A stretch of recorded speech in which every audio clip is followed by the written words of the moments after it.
Okay, today for ELA we are going to be going over figurative language. A lot of these are going to be review for us. And it is a packet just like this. This is the only thing you're going to be working on.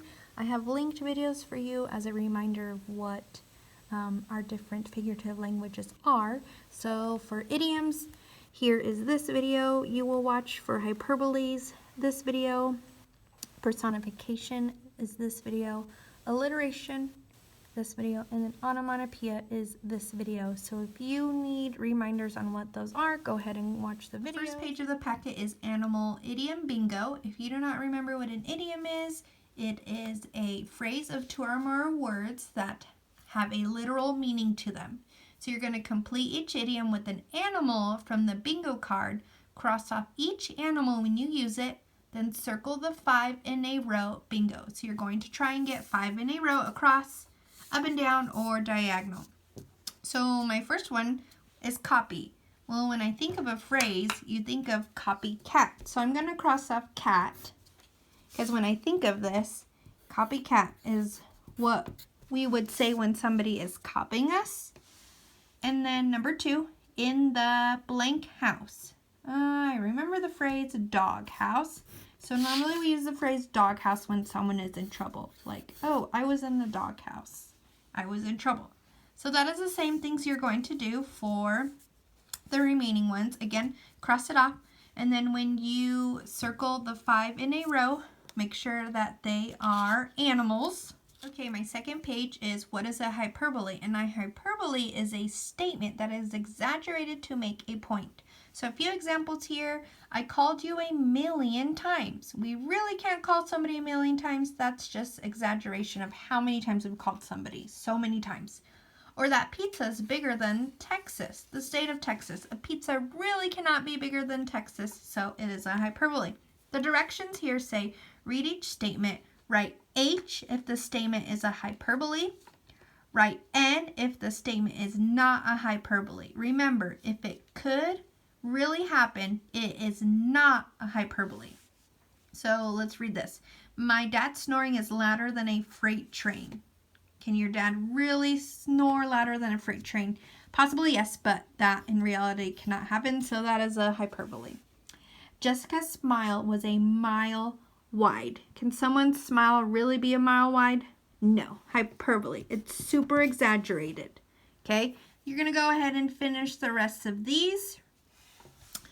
Down below, underline the hyperbolic statements in the paragraph. So I want you to read the paragraph, and then you're going to underline the hyperbole statement in it, okay? So remember, it's very exaggerated.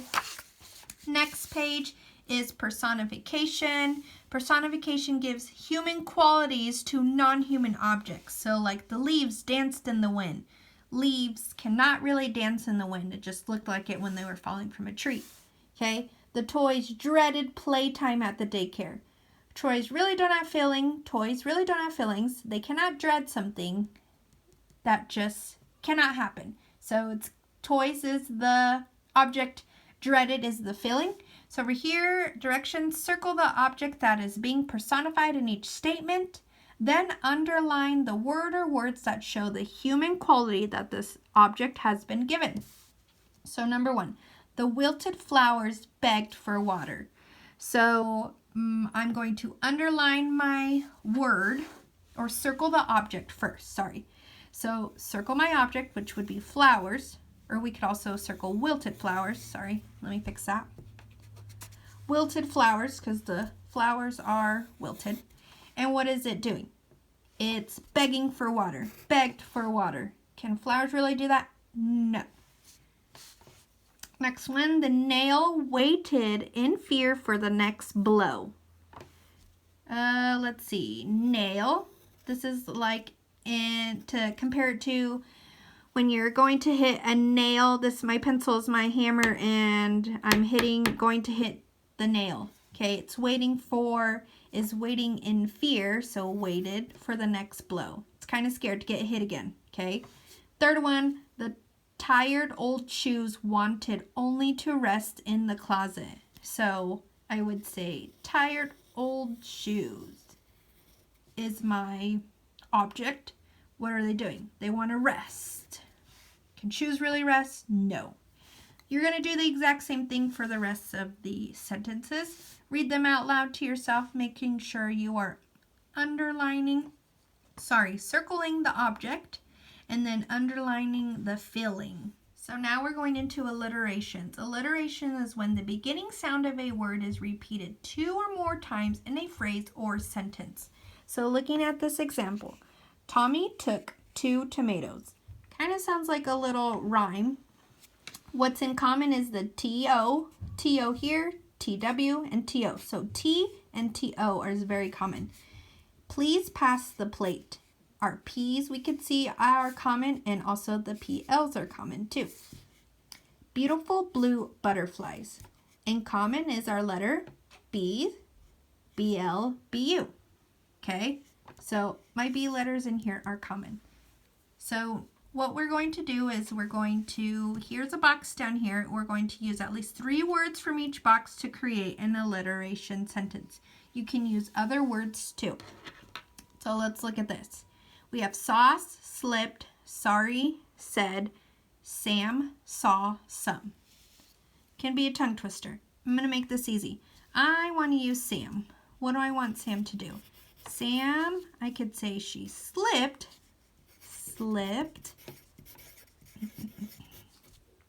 on's not part of it, but I can add it. It's my direction. Say on, let's say sauce. Sam slipped on sauce. And again, I am going to use my swag writing, capital letter. It's a name, and I'm ending it with punctuation. So pretty simple. I created a sentence using this word box. I don't have to use them all. Just simple phrase. So you're going to do the remaining, same thing for the remaining boxes. Again, you don't have to use all of the words, and you can use other words too. Last is onomatopoeia. These are my favorite. They're so fun. And onomatopoeia is a word that sounds like its meaning. So examples, creak. When you see the word, you are saying it how it is. Creak, splat, buzz, rustle, splash, squish, cackle, plink, room, hiss, ding, pop. Okay, so try and think of the words that make sounds. Our directions say underline the onomatopoeia in each sentence. So my first sentence says the dishes crashed to the floor. My sound would be crashed, onomatopoeia, it crashed. Okay, number 2, the motor was humming all night. Can a motor really hum? No. Humming is my sound word. Jake sniffled all day long. What did he do? Sniffled. Good job. Okay, so you're going to do the same for these 3. Down at the bottom it says fill in each blank with an onomatopoeia from the box. We have honking, crunching, splash, sloshed, zip, buzzing, sizzling, clapped, pop, and rustling. So what I like to do is, if I will read the sentence, the honeybees were blank around the hive.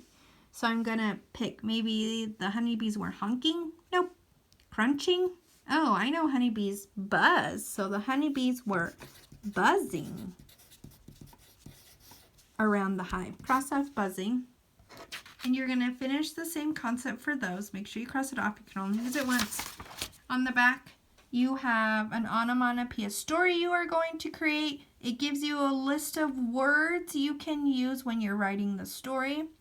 Remember to use swag writing. Use your best. This is a story that is made up, and use your imagination. Go above and beyond. I would like at least 4 sentences or more.